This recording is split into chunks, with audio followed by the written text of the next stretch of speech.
Think of the last person who said what everyone else was avoiding. Not the loudest person in the room, not the person who complained about everything, the person who named the problem clearly, while there was still time to do something about it. Perhaps they questioned a number in a meeting. Perhaps they refused a task that felt dishonest. Perhaps they said that the new plan would exhaust the people expected to carry it out. What happened to them afterwards? Were they thanked and brought closer, or did something quieter begin? Their name disappeared from a meeting invitation. People became careful around them. A conversation stopped when they entered the kitchen. Their work was still described as excellent, but now another phrase followed it. Excellent, but difficult. We usually explain this as a problem of delivery. They were too blunt. They chose the wrong moment. They needed more tact. Sometimes that explanation is true. A truth can be used as a weapon. Accuracy does not excuse cruelty, but delivery cannot explain every case. Some people learn to speak calmly, carefully, and with evidence. The room still turns against them. This film is about the part that tact cannot solve. Why do groups sometimes punish the person who tells the truth? The answer begins with a strange reversal. A principled person can look admirable from outside a group and unbearable from within it. In 2008, psychologists Benoit Monin, Pamela Sawyer, and Matthew Marquez studied people they called moral rebels. A moral rebel is not simply a disobedient person. They are someone who refuses to go along because going along would violate a principle.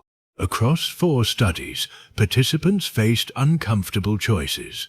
In one, they took part in a task that relied on racial stereotypes. Most complied.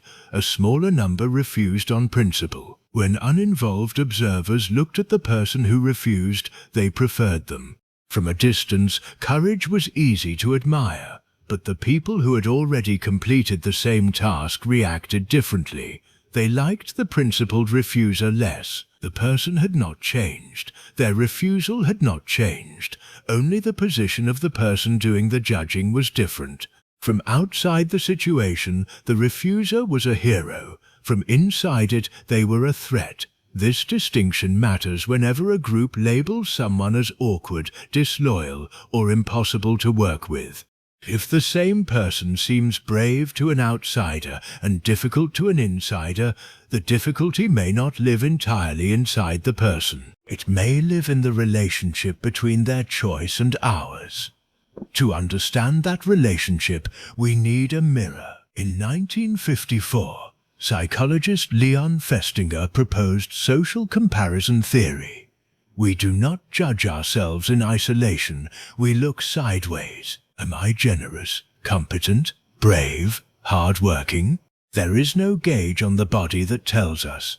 We estimate by comparing ourselves with the people nearby. Other people are therefore more than companions. Without intending to be, they become measuring instruments. The colleague who stays late changes what late means. The friend who gives up drinking changes what an ordinary weekend looks like. The sibling who confronts a cruel relative changes the meaning of everyone else's silence. Now place the moral rebel in front of us again. They do not have to accuse anyone. They may say only, I can't take part in this, but their choice creates a comparison. We faced the same decision. They refused. I complied. Suddenly, their behavior appears to contain a question. What does your choice say about mine? The question may never be spoken. It can still feel painfully loud. Monin and his colleagues found that obedient participants imagined the rebel would judge them. The more reproach they expected, the more they rejected the rebel. This was anticipated reproach, not necessarily real reproach. The principled person did not need to look smug. They did not need to lecture anyone. The people around them supplied the accusation themselves. That is the peculiar power of a mirror. It does not attack us. It only returns an image. If we dislike the image, we have several choices. We can change ourselves. We can admit that the other person noticed something real. We can reconsider the choice we made, or we can change the mirror. We can call it self-righteous, naive, dramatic, difficult. Once the mirror has been made unreliable, we no longer have to trust what it shows. Researchers Julia Minson and Benoit Monin later found a related pattern in attitudes towards ethical vegetarians. Meat-eaters who expected vegetarians to see them as morally inferior were more likely to disparage vegetarians in return. Notice the order. First comes the expectation of being judged. Then comes the judgment of the other person. We condemn them before they have the chance to condemn us. And when criticism is not enough, distance becomes useful. Do not invite them to the early meeting. Give them the decision after it has been made. Keep the informal conversation among people who understand how things work. Each action is small enough to explain. Together, they move the mirror out of the room. No, this is often what exclusion looks like in adult life. No declaration, no obvious villain, only a circle that becomes slightly smaller each week. At this point, it is tempting to divide the story into good people and bad people. The principled person is good. The resentful group is insecure and cruel. Find the cruel people, remove them, and the problem is solved. But the research does not allow us that comfort. In the fourth study by Monin and his colleagues, some participants completed a brief self-affirmation before encountering the moral rebel.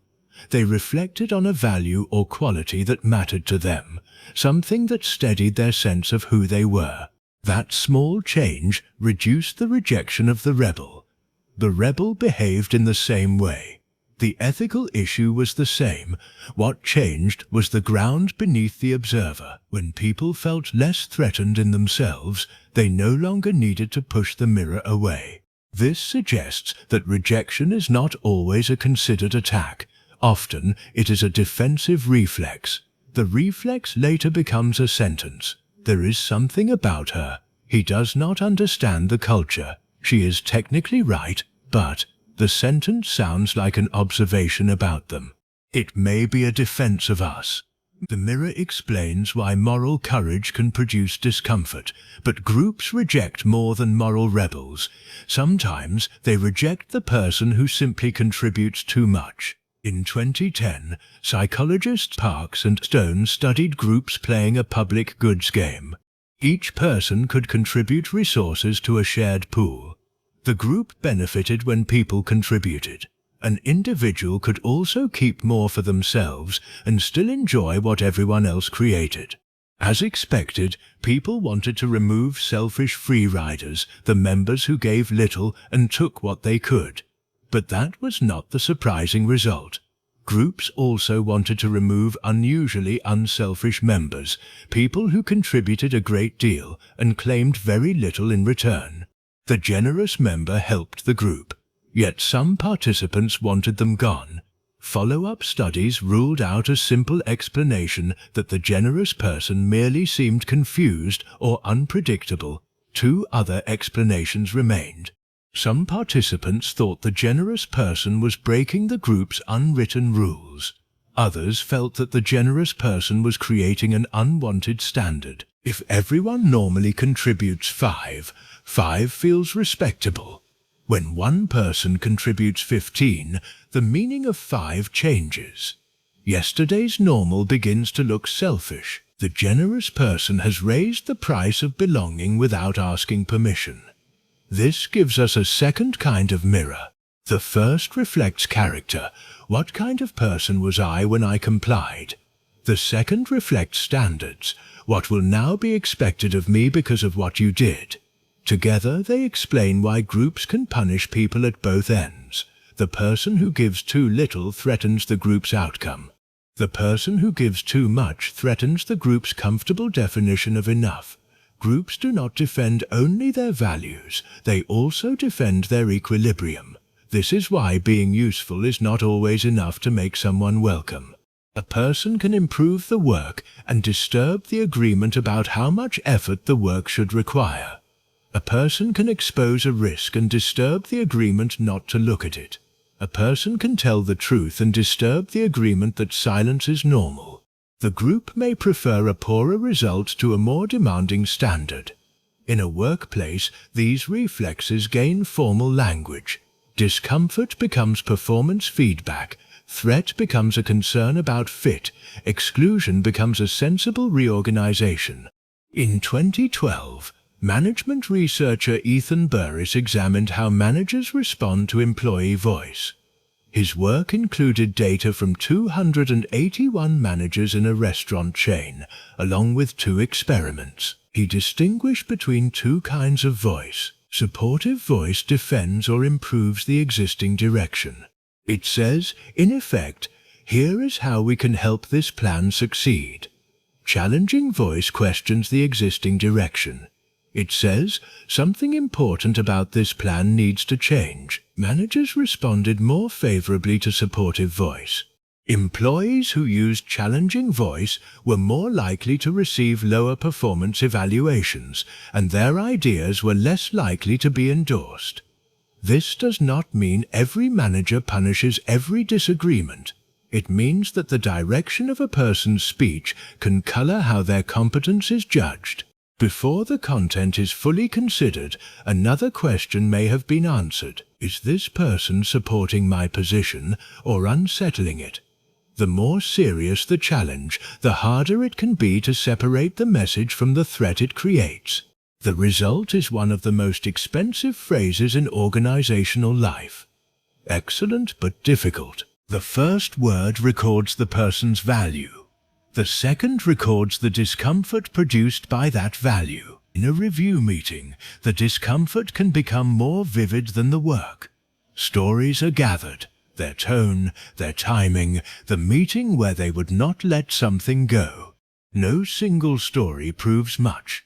Together, they create a character. Then comes a move described as an opportunity, a project with less influence, a role further from the decisions, a new environment where their strengths will be better used. There may be no punishment anyone can point to.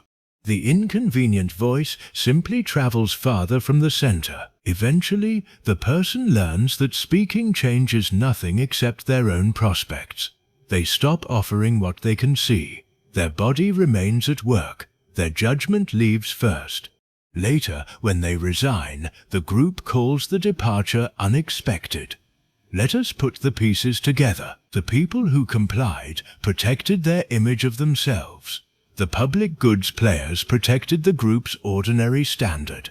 The managers protected a direction for which they were responsible. None of them needed to hate goodness, generosity, or truth.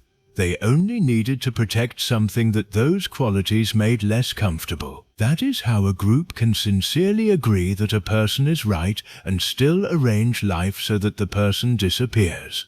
There is no single villain to expose. There is a sequence to notice. A person creates a comparison. The comparison creates a threat. The threat becomes a story about the person. The story makes distance feel reasonable. Once we can name that sequence, we have a chance to interrupt it.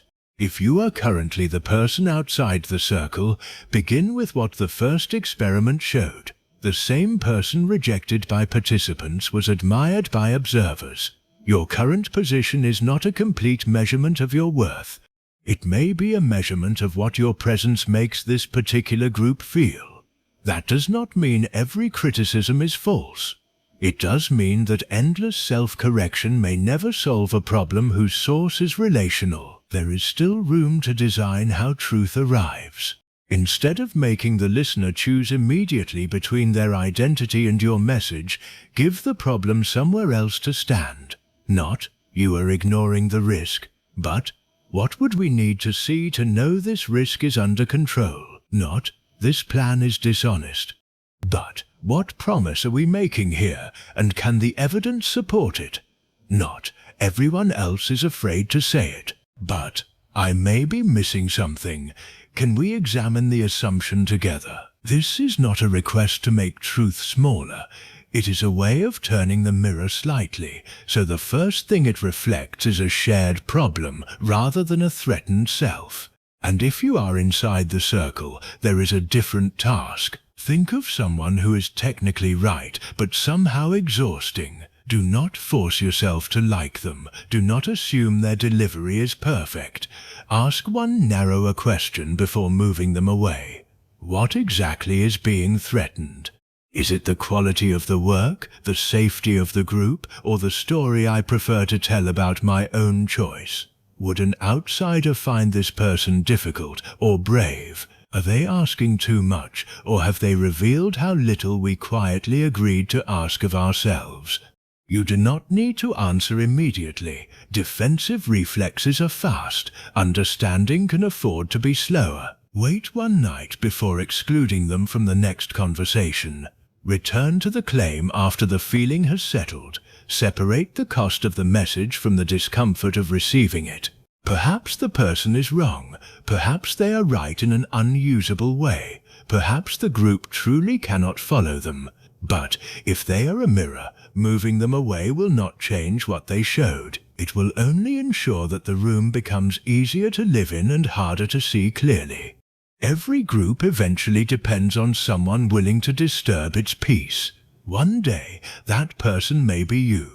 The question is not whether a group can avoid discomfort. It cannot. The question is what kind of discomfort it chooses. The discomfort of keeping the mirror close, or the discomfort of discovering, much later, what everyone had learned not to say.